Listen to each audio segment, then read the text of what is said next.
이 시간 우리에게 주실 하나님의 말씀은 시편 42편 1절에서 5절까지의 말씀입니다. 우리 다 함께 한 목소리로 봉독합니다.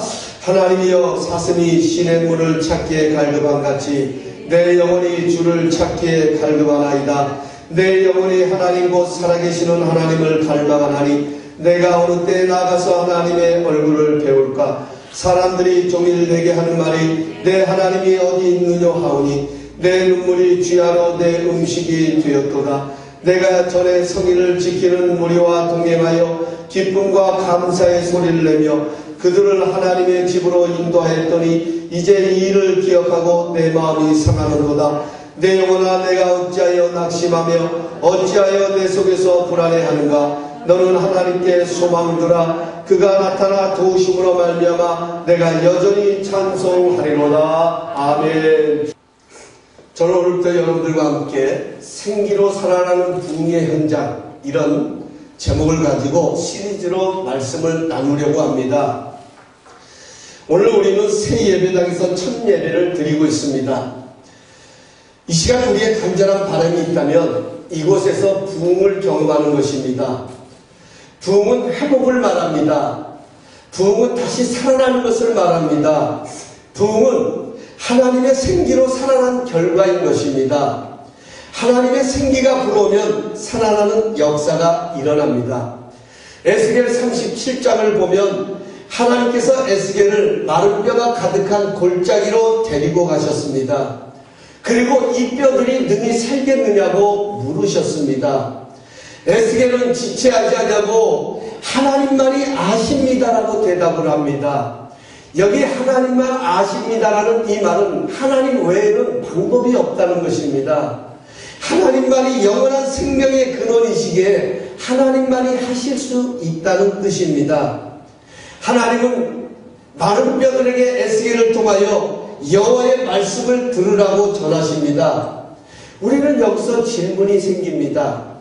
마른 뼈들이 어떻게 들을 수 있습니까? 여기 마른 뼈는 하나님을 떠난 이스라엘 백성들의 말라 비틀어진 영적 상태를 말하는 것입니다. 죄로 말미암아 하나님의 형상이 망가진 백성들을 상징하는 것입니다. 생명이 떠난 마른 뼈인데 어떻게 들을 수 있단 말인가 하는 것이 우리의 질문입니다. 여러분, 우리도 마찬가지입니다. 오늘 우리의 영혼은 영이신 하나님과 교제하는 마음의 창입니다. 우리의 영혼이 메마르면 아무리 듣고 싶어도 들리지를 않습니다. 우리의 마음이 세상의 염려와 근심으로 가득하면 하나님의 말씀이 들리지를 않습니다. 어떤 말씀이 전해져도 도대체 그 말씀이 어떤 말씀인지 이해가 되지를 않습니다. 이런 마른 뼈들이 어떻게 들을 수 있는지 에스겔서 37장 5절은 이렇게 말합니다. 주 여호와께서 이 뼈들에게 이같이 말씀하시기를 내가 생기를 너희에게 들어가게 하리니 너희가 살아나리라. 여기 가서 보면 부흥의 공급자가 있습니다. 부흥은 하나님의 생기로 일어나는 것입니다. 생기는 하나님의 생명의 기운을 말합니다. 하나님의 생명의 능력이 흘러들어오면 흩어졌던 마른 뼈들이 제자리를 차지하고 큰 군대를 이루는 생명을 지닌 공동체가 되는 것입니다. 여러분, 우리에게도 이런 부흥이 일어나야 합니다. 우리 교회가, 우리의 가정이, 우리의 삶이 생기로 살아나는 부흥의 현장이 되어야 합니다.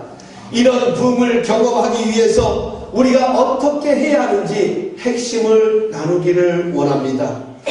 오늘 우리가 함께 봉독했던 시편 42편은 저자가 누구인지 확실하지를 않습니다. 누가 지은 시인지 정확하지 않습니다. 그러나 분명한 것은 시인은 말할 수 없는 낭만과 불안 가운데 고통을 당하고 있다는 사실입니다. 그래서 시인은 하나님을 갈망합니다. 언제 하나님을 배울 수 있을까 목말라 합니다. 사람들이 자신을 보고 내가 믿는 하나님은 어디 있느냐고 말할 때마다, 물을 때마다 마치 하나님에게, 자신이 하나님에게도 외면당한 것 같은 그런 마음이 들어와서 더 괴롭습니다. 그에게는 밤은 눈물 없이는 잠을 잃을 수 없는 눈물 바다였습니다. 이런 시인에게 어느 순간 한 생각이 머리를 스치고 지나갑니다. 하나님을 예배하기 위해 많은 무리들과 함께 성전에 올라갔던 때가 떠올랐던 것입니다. 자신이 맨 앞에 서서 그들을 인도하며 감사와 기쁨의 찬송을 부르며 성전을 올라가던 그때의 모습이 이 시인의 머리를 스치고 지나가는 것이었습니다. 아마 여러분들에게도 이런 기쁨의 시간들이 있었을 것입니다. 하나님의 은혜를 경험하고 하나님의 은혜를 받고 나서 얼마나 감사하고 기뻤던지 감격하며 눈물을 흘렸던 그런 예배의 자리를 드렸던 그 순간들이 여러분들에게도 있었을 것입니다. 하나님께 나가 예배하는 순간들이 기다려지고 언제 주일이 오나 언제 하나님 앞에 나가서 예배할 것인가 하는 그런 예배의 시간들이 기다려졌던 그런 갈망함이 있었던 순간들이 여러분들에게도 있었을 것입니다. 시편 기자는 그 순간들을 생각하면서 그 모습이 얼마나 감동이 되었던지 4절 후반절에 이 일을 기억하고 내 마음이 상하는도다 라고 고백을 합니다. 여기 내 마음이 상한다는 이 말은 마음을 토해내지 않고는 견딜 수 없는 상태를 말하는 것입니다. 마치 우리는 상한 음식이 들어가면 저절로 내뱉습니다. 내 입에 들어간 음식이 상했다고 느껴질 때 나도 모르게 그 자리에서 그 음식을 토해냅니다. 뱉어냅니다. 마찬가지로 시인도 지난 일들을 생각할 때에 그 감정이 밀려 들어오는 것을 보면서 얼마나 그 감정이 복받쳤던지 토해내는 심정으로 이렇게 자신의 영혼을 향하여서 강력하게 권면하고 있습니다. 말하고 있습니다. 제가 봉독합니다. 내 영혼아, 내가 어찌하여 낙심하며 어찌하여 내 속에서 불안해하는가? 너는 하나님께 소망을 두라. 그가 나타나 도우심으로 말미암아 내가 여전히 찬송하리로다. 사랑하는 성도 여러분, 오늘 이 시인은요, 내가 상황 때문에 힘들고 눈물 흘린 그런 시간들을 보내고 있었지만 그러나 예배의 자리를 생각하면서 다시 그는 용기를 얻습니다. 그렇습니다. 하나님의 도우심으로 말미암아 내가 찬송할 것이다. 하나님께 소망을 두는 것이 내가 사는 것이라고 시인은 고백하고 있는 것입니다. 여기서 우리가 보아야 할 것은 시인이 겪고 있는 어려움이 아닙니다. 이 시인의 갈망함을 우리가 보아야 합니다. 이 시인의 갈급함을 우리가 보아야 합니다. 어려움 때문에 하나님을 목말라는 그 갈급함입니다.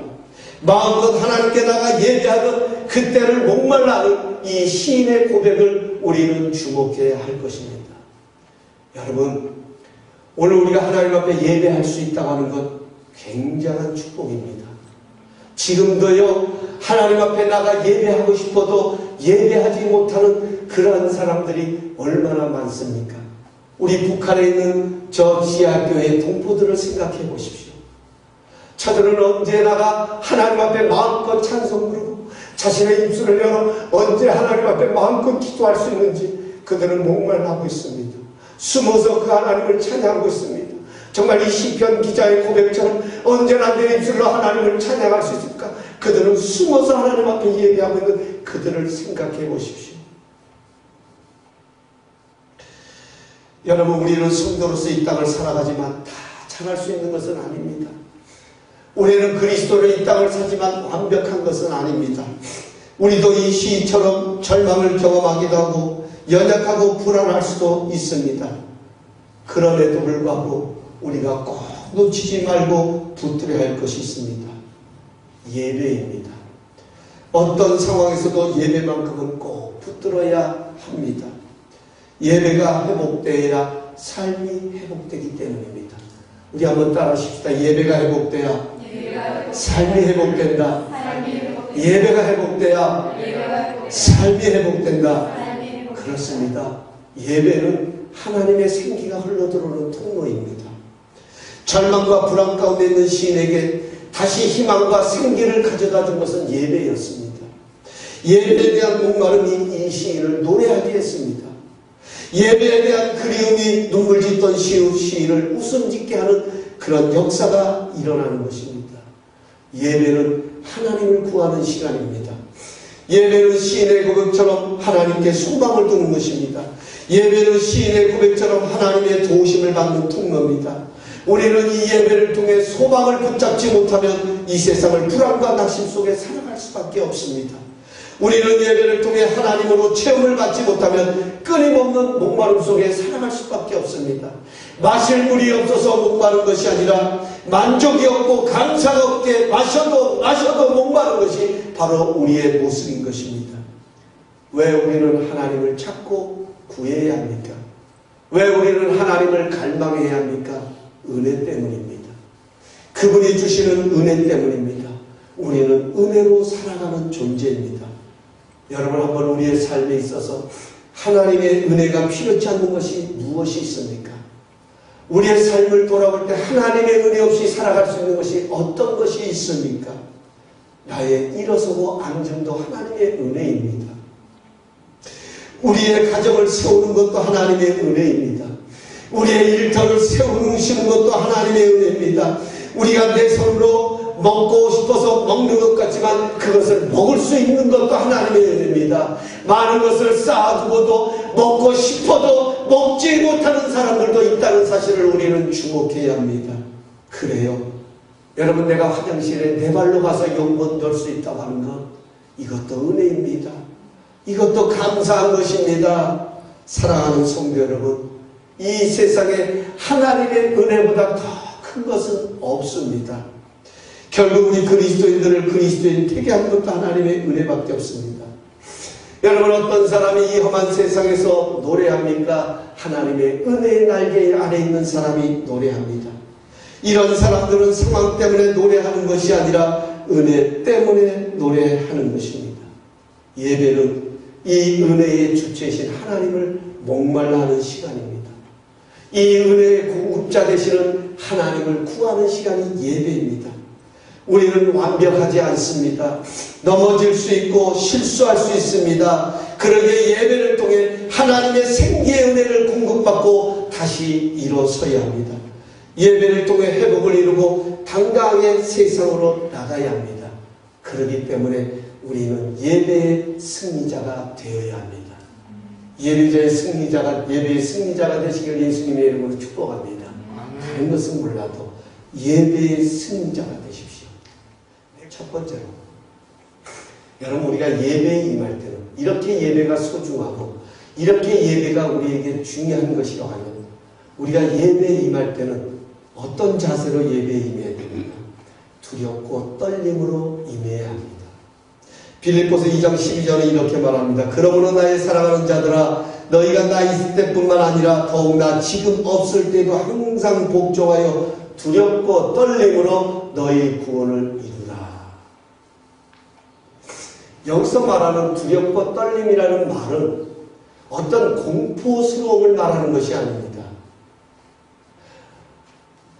사랑하는 사람 앞에 선 것처럼 두렵고 떨리는 것처럼 예배에 임하는데, 여러분 사랑해 보셨을 것입니다. 여러분, 사랑하는 사람들에게서 나타나는 공통적인 특징이 있지요. 그것이 무엇입니까?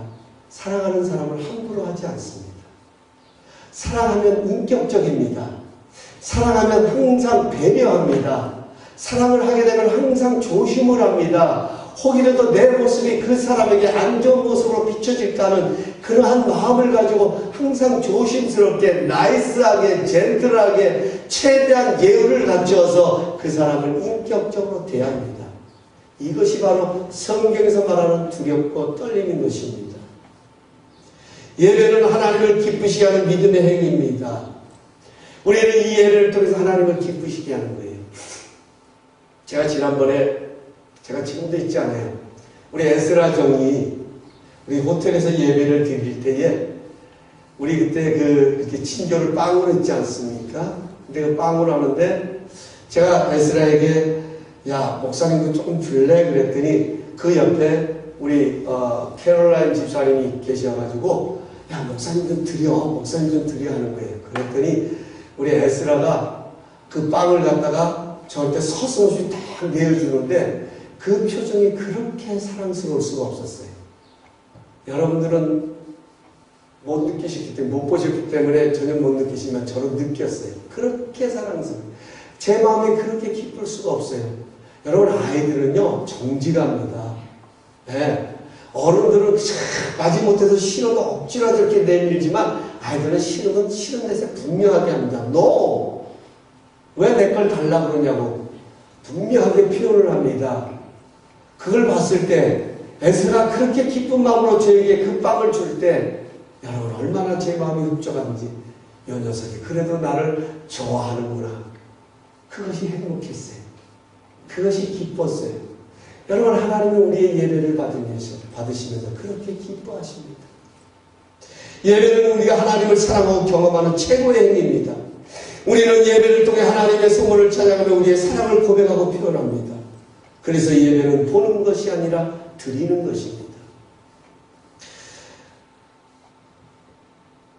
우리가 예물을 드리는 것도 하나님을 사랑함으로 드리는 것입니다. 그분의 구원하심의 은혜가 감사해서 나 같은 자를 자녀 삼아주신 은혜에 감사해서 드리는 것이 바로 예물입니다. 그러므로 하나님을 사랑하는 자는 두렵고 떨림으로 예배에 임해야 합니다. 여러분, 사랑하고 싶은 사람 만날 때 어떻게 하십니까? 얼마나 많은 준비를 하십니까? 얼마나 조심스럽게 합니까? 잘 보이려고 최선을 다해 준비를 합니다. 어느 목사님이 한국에 갔더니 아는 분이 자신의 부인 사진을 핸드폰 바탕화면에 깔아가지고 다니더랍니다. 그래서 이 목사님이 그것을 보면서 야, 이 친구 참 철이 들었구나 하는 생각으로 기분 좋게 물었습니다. 아니, 얼마나 좋으면 핸드폰 바탕에까지 이렇게 아내 사진을 깔아놓고 다니면서 보냐고 물었습니다. 그랬더니 친구가 하는 말이 요즘 내가 굉장히 힘들고 어려운데 그럴 때마다 꺼내놓고 내가 이런 와이프하고도 사는데 뭘 못하겠느냐고 그렇게 이야기를 하더라는 것입니다. 여러분, 세상 사람들은 자신을 지키기 위해서는 별 수단을 다 씁니다. 하나님의 생기가 흘러들어온 예배 자리에 나올 때 우리는 두렵고 떨리는 마음으로 나와야 합니다. 하나님이 어떤 은혜를 주실까? 하나님께서 오늘 나에게 어떤 모습으로 다가오실까? 하나님이 어떤 모습으로 내게 찾아오실까? 우리는 그러한 마음을 가지고 우리도 그 하나님을 만날 준비하는 그런 준비된 마음을 가지고 이 예배에 임한다면 이 예배를 통하여 우리는 놀라우신 하나님의 은혜를 경험하게 될 것입니다. 집에서 출발할 때부터 사랑하는 사람 만나는 마음으로 나오십시오. 여러분, 사랑하는 사람 마음으로 만나러 갈 때 얼마나 흥분됩니까? 길이 막히면 왜 이렇게 길이 막힌지 이렇게 비켜서 저렇게 비켜서 늦지 않게 가려고 얼마나 몸부림칩니까? 여러분, 이런 마음으로 나오십시오. 은혜는 하나님이 주십니다. 혹이라도 내 마음을 상하게 하고 싸울 일이 있더라도 두렵고 떨림으로 하나님 때문에 참으십시오. 두 번째로, 예배 자리에는 담대히 나가야 합니다. 여기 담대히 나간다는 말은 신뢰함으로 나간다는 것입니다. 히브리서 4장 15절 16절에 우리에게 있는 대제사장은 우리의 연약함을 동정하지 못하실 리가 아니요 모든 일에 우리가 똑같이 시험을 받으시는데 죄는 없으시니라. 그러므로 우리는 긍휼하심을 받고 때를 따라 돕는 은혜를 얻기 위하여 은혜의 보좌 앞에 담대히 나갈 것이니라. 예배는 하나님을 향한 우리의 신뢰입니다. 하나님은 우리의 연약함을 동정하시는 분입니다. 여기 동정한다는 것은 다 아신다는 것입니다. 그렇게 하나님은 우리의 문제 해결 방법도 알고 계십니다. 하나님은 그렇게 우리에게 필요한 은혜를 쌓아두고 계십니다. 시편 31편 19절에 주를 두려워하는 자를 위하여 쌓아두신 은혜, 곧 주께 피하는 자를 위하여 인생 앞에 베푸신 은혜가 어찌 그리 큰지요. 하나님의 은혜는 마지못해 주시는 은혜가 아니라 쌓아두고 주시는 은혜입니다. 주어도 모자람이 없는 은혜입니다. 이 은혜를 얻기 위하여 담대히 나가야 합니다. 신뢰감이 있는 사람만이, 하나님을 향한 믿음이 있는 사람만이 자신감 있게 담대하게 나갑니다. 담대히 나가면 문 밖에 서서 기다리는 아버지의 사랑을 깨닫는 은혜가 있습니다. 잃어버린 아들이 돌아왔는데 더 이상 무엇이 필요하겠느냐고 끌어안는 아버지의 품에 안기는 그런 은혜가 그 예배 속에 함께하게 될 것입니다. 이분이 나를 야단치면 어떡하지? 내 모습 생각하지 말고 담대히 신뢰함으로 안기십시오. 바로 거기에 평안이 있습니다. 거기에 주님의 보좌로부터 흘러나오는 생명의 생기가 주어지게 됩니다. 이 은혜를 받으면 감격이고 이 은혜를 경험하면 살아나는 역사가 있게 될 것입니다. 이제 말씀을 맺습니다. 예배가 회복되어야 삶이 회복됩니다. 예배가 살아있어야 예배가 능력이 있습니다. 문제는 예배자의 자세입니다. 은혜가 끊어진 것이 아니라 예배에 대한 자세입니다. 우리의 사역과 삶이 생기로 살아나는 부흥의 현장이 되기 위해서는 예배의 승리자가 되십시다. 예배는 하나님과의 교제입니다. 예배는 하나님을 미소짓게 하는 최고의 시간입니다. 우리는 시편 기자처럼 세상에서 넘어지고 깊은 절망을 맛볼 때도 있지만 예배를 통해 하나님을 찾고 목말라 합니다. 두렵고 떨림으로 하나님을 사랑하고 경외함으로 담대히 주님께 나가 하나님을 구해야 합니다. 그러면 하나님의 생기가 우리를 새롭게 하고 다시 잡아 일으키신 부흥의 역사가 일어날 것입니다. 우리 모두가 생기로 살아가는 예배의 승리자들이 되시기를 예수님의 이름으로 축원합니다. 기도하시겠습니다.